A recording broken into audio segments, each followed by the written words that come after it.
Oi, que bom ter a companhia para mais uma conversa. Hoje a gente vai fundo num assunto que, olha, é super visível em muitas tradições cristãs, mas que sempre gera debate, né? O batismo. Isso mesmo. Afinal, como é que se faz? Quem pode receber? E talvez o mais importante, o que esse ritual realmente significa? São perguntas que ecoam há séculos, sabe? Com respostas bem diferentes. Para nossa exploração de hoje, a gente vai usar como base o capítulo 27 do livro Teologia Sistemática ao Alcance de Todos. Ele tenta justamente clarear esses pontos. Legal. E nosso objetivo aqui é investigar as respostas que essa fonte traz, né? Sempre lembrando que existem várias formas de ver o batismo dentro do cristianismo. Não é para dizer quem está certo ou errado, mas sim entender os argumentos. Exato. A ideia é explorar. E antes de mergulhar, um toque rápido sobre as palavras que a gente vai usar. Vamos falar de ordenança e sacramento. Tá, sim, tem essa diferença, né? Tem. Alguns grupos, tipo muitos batistas, preferem ordenança, porque foi algo ordenado por Cristo e querem se distanciar um pouco da ideia católica de que o ato em si já confere a graça, sabe? Aquele tal de ex opere operato. Entendi. Mas outros protestantes também usam sacramento, só que sem necessariamente essa ideia de graça automática. Tá. E para nossa conversa aqui, como a gente vai fazer? Bom, seguindo a linha da nossa fonte, a gente vai usar as duas palavras meio como sinônimos, tá? O foco vai ser mais no sentido por trás da prática. E, olha, vale dizer, a análise que a gente vai seguir aqui tende mais para a visão batista, aquela que defende o batismo só para quem já declarou sua fé. Mas a gente vai conversar com as outras visões também, certo? Com certeza. Vamos dialogar bastante com a visão pedabatista, que batiza crianças, principalmente na linha do teólogo Louis Berkhoff, que a fonte cita. Perfeito. E um ponto importante que o texto levanta. Mesmo defendendo uma visão, ele considera o batismo um tema relevante, claro, mas não daquelas doutrinas, digamos, essenciais que deveriam dividir cristãos verdadeiros. Sabe, existe um espaço para discordância respeitosa. Ótimo ponto. Então, bora começar pelo começo mesmo. Como era o batismo lá no Novo Testamento? O texto que a gente está usando, ele bate na tecla de que era por imersão, né? Mergulhando mesmo. Exatamente. E tem boas razões para pensar assim. Primeiro, a própria palavra grega usada, baptizo, o significado mais comum dela, tanto na Bíblia quanto fora, é mergulhar, imergir. É o sentido mais natural do termo, sabe? Faz sentido pela palavra em si.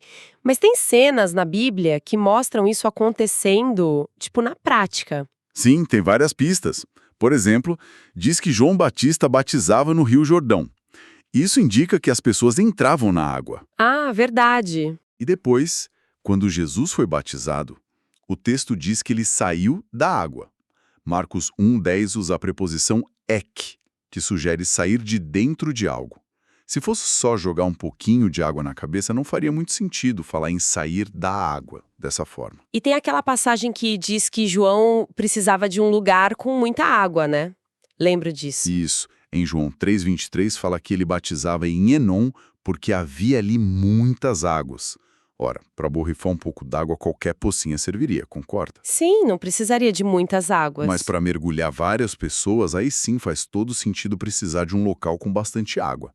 Então, os detalhes narrativos parecem apontar para a imersão mesmo. Ok, então a forma, a prática, parece ter sido a imersão. Mas, assim, o ponto forte mesmo me parece ser o que isso representa, o simbolismo, né? Sem dúvida alguma. Esse é o X da questão. O ponto central. Especialmente quando a gente olha textos como Romanos 6 e Colossenses 2, é a nossa união com Cristo, na morte, no sepultamento e na ressurreição dele. Como assim? Explica melhor. Mergulhar na água é como ser sepultado junto com Cristo. E sair da água é como ressuscitar com ele para uma vida completamente nova. É uma imagem visual muito, muito forte dessa transformação radical que a fé em Cristo opera na gente. Nossa, que forte! Entendi essa conexão com morte e ressurreição. Mas e a ideia de limpeza, de lavar os pecados? Isso também não está ali? A água não simboliza isso também? Com certeza, Simboliza sim. A água é um símbolo universal de purificação, né? E o batismo representa, claro, a lavagem dos pecados, como a gente vê em Tito 3,5 ou Atos 22,16. O fascinante aqui, eu acho, é que a imersão consegue carregar ambos os simbolismos de forma muito poderosa. Ah, interessante! Ela representa a purificação, sim, mas também de um jeito único, essa imagem da morte e ressurreição com Cristo. Já as outras formas, como borrifar, aspersão ou derramar água à fusão, embora possam lembrar a ideia de limpeza, perdem completamente essa imagem visual do sepultamento e do renascimento que Paulo destaca tanto, especialmente em Romanos 6. Entendi. Então, o significado é duplo e bem profundo. Morrer para a vida antiga, ressuscitar para a nova vida em Cristo e ter os pecados lavados simbolicamente. Uau, isso é muita coisa. É muita coisa mesmo. Verdades gigantescas. E se o símbolo é tão forte assim, para quem ele se aplica, então? Quem deve ser batizado? Aqui a gente entra numa área mais debatida, né? Exato. Aí a gente entra numa das grandes discussões históricas. A posição que a nossa fonte defende, como eu disse, é o batismo de crentes. Ou seja, o batismo é para quem demonstra ter fé pessoal e genuína em Jesus Cristo. E quais são os argumentos para isso, segundo o texto? Basicamente, são dois eixos principais. Primeiro, o que a gente vê acontecendo no livro de Atos, nas narrativas. O padrão que se repete é sempre o mesmo. As pessoas ouvem a mensagem do Evangelho, elas creem e depois disso elas são batizadas. Tem exemplos disso? Vários. Lá em Pentecostes, Atos 2,41 diz: os que aceitaram a mensagem foram batizados. Em Samaria, Atos 8,12. Creram Filipe e foram batizados tanto homens como mulheres.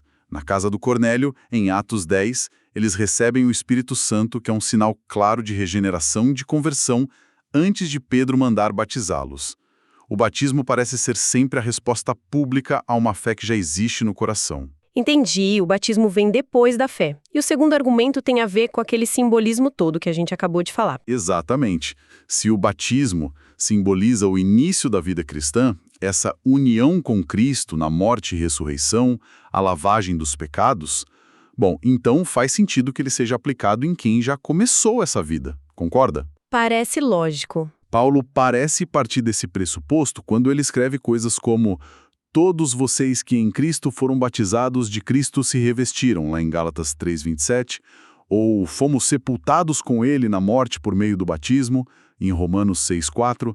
Essas declarações descrevem uma realidade espiritual que, nessa visão batista, não faria muito sentido aplicar diretamente a um bebê que ainda não tem como exercer fé pessoal e consciente. Mas espera aí. Se o batismo é esse símbolo tão conectado à fé pessoal, à experiência de conversão, como ficam as igrejas que batizam bebês? Os católicos, os reformados? Como eles entendem esse simbolismo todo? Ótima pergunta. É aqui que as coisas ficam interessantes.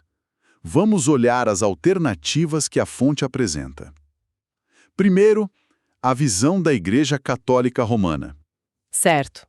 Como eles veem o batismo, especialmente o infantil? Bom, tradicionalmente, a visão católica ensina que o batismo, que geralmente é de bebês, é necessário para a salvação. Necessário mesmo. Sim, e que o ato em si, o sacramento sendo administrado pela Igreja, é visto como o canal que traz a regeneração espiritual, a graça salvadora, aquele ex opere operato que mencionei mesmo sem a fé consciente do bebê naquele exato momento. A fé da Igreja, digamos assim, representada pelos pais e padrinhos, de certa forma supre ou cobre a fé que o bebê ainda não tem como expressar. Entendi.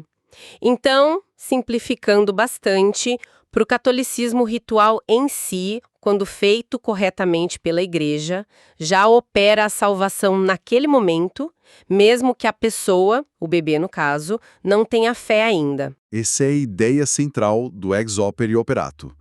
A graça estaria ligada ao próprio rito realizado corretamente pela Igreja. É um entendimento sacramental bem específico. E qual a crítica a isso? Na perspectiva do texto que a gente está usando, que vem mais da linha da Reforma Protestante. A crítica principal é que isso parece ir contra um pilar da reforma, o ensino bíblico da salvação somente pela fé, sola fide. A gente vê isso em textos como Efésios 2, versículos 8 e 9. Que diz que somos salvos pela graça mediante a fé. Exato. E isto não vem de vós, é dom de Deus, não de obras para que ninguém se glorie. Se o batismo é necessário para ser salvo, ele acaba virando uma obra humana, um ritual, que contribui para a salvação. E a reforma, muito baseada no apóstolo Paulo, insistiu demais que nada que a gente faça pode adicionar mérito à salvação que recebemos unicamente pela fé em Cristo. Seria algo parecido com a briga de Paulo lá em Gálatas contra quem exigia a circuncisão junto com a fé em Cristo. Faz sentido. E aquele texto de 1 Pedro 3, 21, que fala que o batismo agora salva vocês. Como fica? Ah, boa pergunta. O próprio Pedro logo em seguida esclarece, né? Ele diz que não é a remoção da sujeira do corpo. Não é a água física que salva, mas sim o que ela representa. O compromisso de uma boa consciência diante de Deus. Ou seja, ele aponta para a realidade interna da fé e do arrependimento que o batismo simboliza. Entendi. Então, o ponto-chave de divergência aqui é se o ritual concede a graça salvadora ou se ele simboliza a graça que já foi recebida pela fé. É isso? Basicamente, sim. É uma diferença fundamental no entendimento de como a graça opera e o papel dos sacramentos ou ordenanças. Ok. E os protestantes que também batizam bebês? Tipo, os reformados, presbiterianos, luteranos, qual a lógica deles usando o Berkhof como referência, que a fonte cita? Eles não creem no exoperioperato, certo? Não, eles não creem nisso. A linha de raciocínio deles, geralmente chamada de pedobatista, se baseia muito na ideia de continuidade da aliança entre o Antigo e o Novo Testamento. A lógica funciona mais ou menos assim. Primeiro, no Antigo Testamento, a circuncisão era o sinal visível de que a pessoa pertencia ao povo da aliança de Deus. E esse sinal era aplicado aos bebês meninos israelitas, certo? Com 8 dias de vida. Certo. Gênesis 17. Exato. Aí eles argumentam que, no Novo Testamento, o batismo veio para substituir a circuncisão como esse sinal de entrada na comunidade da aliança. Eles usam textos como Colossenses 2, versículos 11 e 12, para tentar conectar os dois ritos. Onde Paulo fala de circuncisão de Cristo e de ser sepultado com ele no batismo. Isso. E a conclusão lógica deles é: se o batismo é o novo sinal da aliança e substitui a circuncisão, então os filhos de pais crentes hoje, que fazem parte da comunidade da nova aliança, também deveriam receber esse sinal, o batismo, assim como os bebês recebiam a circuncisão no Antigo Testamento. Menciono também aqueles batismos de casas inteiras que a gente vê em Atos. Lídia, o carcereiro. Exato. E a promessa lá de Pedro, em Atos 2,39, que seria para vocês e para os seus filhos. Para eles, isso tudo aponta para a inclusão das crianças na aliança e, consequentemente, no batismo. A lógica da continuidade da aliança parece bem estruturada. Qual é a resposta ou a crítica a essa visão pela perspectiva batista que a nossa fonte apresenta? Bom, a resposta reconhece, sim, que existe uma continuidade na aliança de Deus ao longo da história. Deus sempre teve um povo, mas aponta para uma mudança crucial na forma de entrar e pertencer a essa aliança, especialmente na transição do Antigo para o Novo Testamento. Que mudança seria essa? No Antigo Testamento, a entrada na comunidade da aliança era, em grande parte, física. Você nascia judeu, filho de pais judeus, o sinal visível, a circuncisão, era para todos os homens daquela comunidade nacional. E a fé pessoal daquele bebê, ou mesmo do adulto, não era um pré-requisito para receber o sinal em si. O próprio Antigo Testamento já falava da necessidade de uma circuncisão do coração, né? Mas o sinal físico não dependia disso. Entendi, era mais ligada à identidade nacional e familiar. Exatamente. Já na Nova Aliança, a entrada na igreja, que é a comunidade da Nova Aliança, não é mais por nascimento físico, é por nascimento espiritual, através do novo nascimento e da fé pessoal em Jesus Cristo. É uma entrada voluntária, individual. Então, a perspectiva batista argumenta que o sinal externo, o batismo, deveria refletir essa nova realidade espiritual. Ele deve ser aplicado a quem demonstra ter tido essa experiência de fé pessoal. Houve uma passagem clara do físico, das sombras, templo, sacrifícios de animais, sacerdócio levítico, para o espiritual, para a realidade em Cristo. Colossenses 2,17 fala disso. E quanto aos batismos de casas inteiras que os pedobatistas usam como argumento? Isso não indica que crianças pequenas eram batizadas junto com os pais? Olhando mais de perto esses textos, a Fonte Batista argumenta que eles não são uma prova tão definitiva assim. No caso do carcereiro de Filipos, por exemplo, o texto diz que Paulo e Silas pregaram a palavra a ele e a todos os que estavam em sua casa, e que ele alegrou-se com toda a sua casa por ter crido em Deus. Isso sugere que todos na casa tinham idade suficiente para ouvir, crer e se alegrar com a fé. Interessante essa leitura. Na casa de Estéfanas, que Paulo batizou, ele mesmo diz depois, em 1 Coríntios 16, que eles se consagraram ao serviço dos santos, o que indica uma fé ativa e madura, não de bebês. O caso de Lídia, em Atos 16, é o mais vago. Realmente não diz se havia crianças pequenas ou não na casa dela. Então a conclusão da fonte é que a evidência bíblica não é considerada conclusiva para provar o batismo infantil, e em alguns casos até sugere o contrário, uma fé que envolveu toda a família que tinha idade para crer. E uma outra questão que a fonte levanta, né? O que exatamente o batismo significa ou faz para o bebê na visão pedobatista protestante? Exato.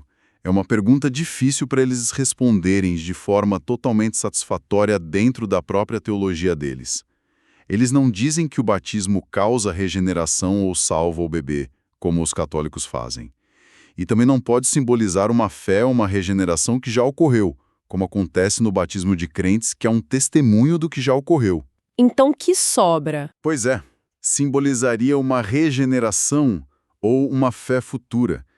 Mas a gente sabe que nem todas as crianças batizadas na infância vêm a crer de fato mais tarde. Talvez simbolize uma regeneração ou fé provável, ou uma promessa.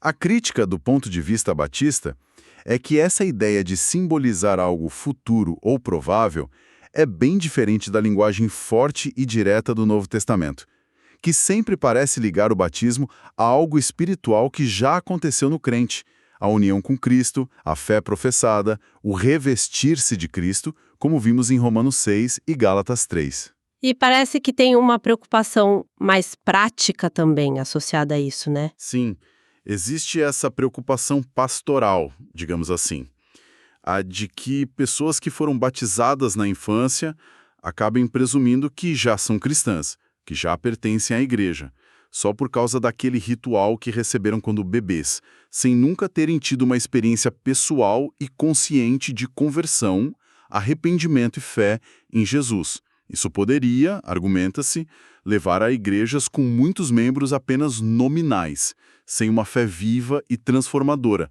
enfraquecendo o testemunho da igreja no mundo. Entendi as diferentes lógicas e preocupações sobre quem deve ser batizado. Agora vamos pensar um pouco no efeito do batismo. Além de ser esse símbolo superpoderoso que a gente já discutiu, o batismo faz alguma coisa na vida da pessoa? É um meio de graça, como algumas tradições dizem? Sim, a fonte argumenta que sim, ele é um meio de graça, mas não no sentido de conceder a salvação. Além do simbolismo riquíssimo, o batismo traz bênçãos espirituais reais para a vida do crente. Como assim? Que tipo de bênçãos? Bom, primeiro, tem a bênção inerente a obedecer a um mandamento direto de Cristo. Obediência sempre agrada a Deus e traz alegria.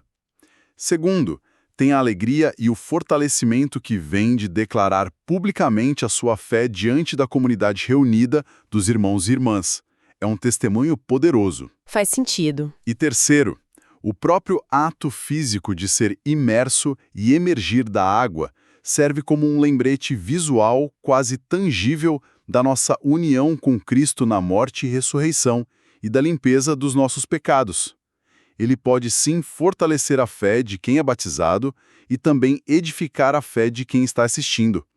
Nesse sentido, Deus usa o batismo como um canal para comunicar a sua graça e fortalecer o seu povo. Parece então que é algo bem importante para a caminhada cristã, mesmo não sendo o que salva. Mas voltando àquela questão crucial, ele é absolutamente necessário para a salvação?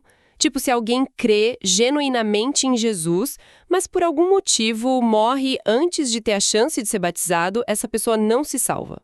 A posição defendida no texto é clara. Não, o batismo não é essencial para obter a salvação eterna. Por quê? Como a gente já falou um pouco ao criticar a visão católica, exigir o batismo como condição para a salvação seria colocar uma obra humana, um ritual, como necessário para receber a graça de Deus. E isso contraria frontalmente o ensino bíblico da justificação somente pela fé. O exemplo do ladrão na cruz de novo. Exatamente. O exemplo clássico é o ladrão na cruz, lá em Lucas 23. Jesus garantiu o paraíso para ele ali mesmo, naquele momento, sem batismo algum. E detalhe, isso já aconteceu sob a égide da Nova Aliança, que teologicamente começa com a morte de Cristo na cruz. Entendi. Além disso, a Bíblia ensina que a pessoa é declarada justa diante de Deus, ou seja, é justificada no momento em que ela crê em Jesus. O batismo, na prática da igreja primitiva e hoje também, geralmente acontece depois desse momento de fé inicial. Então ele não pode ser o ato que causa a salvação, mas sim o ato que a testemunha, que a expressa publicamente. Ok, então não é preciso para ser salvo. Mas ele tem algum outro tipo de necessidade? Ele não é só opcional, né? Não é opcional no sentido de, se eu quiser, eu faço. Existe sim a necessidade da obediência. Jesus claramente mandou batizar lá na Grande Comissão em Mateus 28:19. Ide, portanto, fazei discípulos de todas as nações batizando-os. Sim, é um mandamento. É um mandamento direto. E os apóstolos levaram isso muito a sério, como a gente vê em Atos. Então, para quem crê em Jesus e tem a oportunidade de ser batizado, é um passo fundamental de obediência a Cristo e também de integração na comunidade visível dos crentes, na igreja local. Não é opcional nesse sentido de obediência, mas um comando a ser seguido com alegria por quem ama Cristo. Faz todo sentido. E para quem adota essa visão do batismo de crentes, como fica a questão da idade? Principalmente quando a gente pensa em crianças que crescem em lares cristãos e, desde cedo, demonstram amar a Jesus, ter alguma compreensão da fé. Qual a idade certa? Essa é uma pergunta muito prática e importante. A resposta que a fonte dá, e que é comum nessa linha batista, não é uma idade fixa na carteira de identidade, tipo, só depois dos 12 ou algo assim. O critério é outro.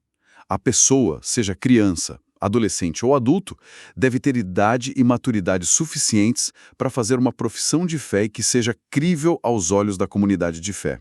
E o que significa uma profissão de fé crível? Significa que a pessoa consegue articular, mesmo que de forma simples, o entendimento básico do Evangelho, quem é Jesus, por que ele morreu, a necessidade de arrependimento dos pecados e de confiar nele para a salvação.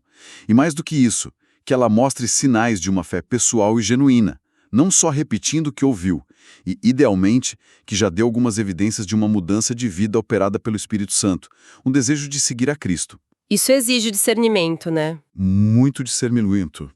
Avaliar isso com cuidado é uma responsabilidade grande dos pais, que conhecem a criança de perto, e também da liderança da igreja, dos pastores e presbíteros. Eles precisam conversar com a pessoa, ouvir o testemunho dela, observar a vida dela. A idade em que isso acontece pode variar bastante de pessoa para pessoa. Não tem fórmula mágica. Entendi. Requer sabedoria e acompanhamento. Bom, acho que demos uma boa passada pelos pontos principais, né? Exploramos o como, provavelmente imersão, pelo significado da palavra e exemplos. O quem, crentes que professam fé na visão da fonte, mas dialogamos bastante com as visões católica e pedobatista protestante e seus argumentos sobre batismo infantil. E o porquê, um simbolismo riquíssimo de união com Cristo, lavagem de pecados e um ato de obediência fundamental. Vimos como o símbolo da morte e ressurreição com Cristo é absolutamente central. Exato, e acho que o quadro geral que se forma, pelo menos a partir dessa fonte que a gente usou, é que o batismo, embora não seja a chave que abre a porta da salvação, essa chave é a fé em Cristo somente Ele, é um passo fundamental e esperado de obediência logo após a gente entrar por essa porta.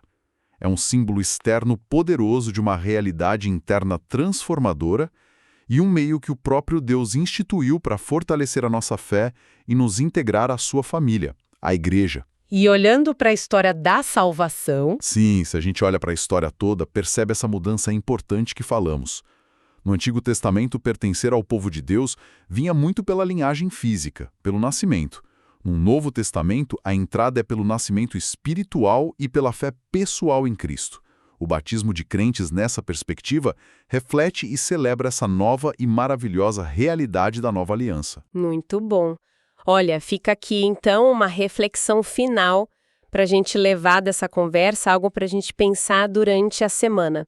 Se a gente realmente internalizasse mais no dia a dia esse simbolismo tão forte de morte e ressurreição que o batismo carrega, como Paulo descreve lá em Romanos 6, sabe, ir além da ideia mais comum de limpeza de pecados ou ato de iniciação, será que isso não mudaria radicalmente a forma como a gente encara a nossa própria vida cristã?